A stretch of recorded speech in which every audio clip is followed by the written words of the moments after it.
So, nung nag-start na po ako dito, coach, nakita ko talaga a lot of changes kahit sa through the guidance po na binigay niyo sa akin, nakita ko po yung changes na gusto kong makita before pa po. Ngayon ko lang po nakita talaga, coach. Yun po yan, totoo po talaga, coach. Totoong-totoo po, coach. Kasi 'pag nakikita ko ng sarili ko sa salamin, before, coach, hindi ko talaga kinakaya makita ang sarili ko. Ngayon, parang araw-araw ko na pong tinitingnan kung meron po ba akong progress, gano'n. Kung may progress bang nangyayari sa katawan ko, pinipicturan ko po, gano'n. Experience po with your coaching.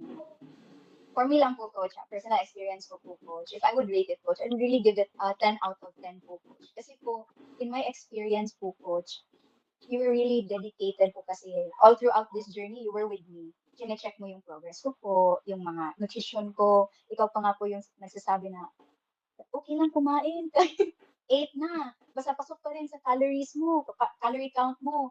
So, skeptical po kasi ako sa ganun, coach. Pero ngayon na nandito na po, I was able to understand po the proper process of this journey because of you, because of the guidance that you were giving to me po.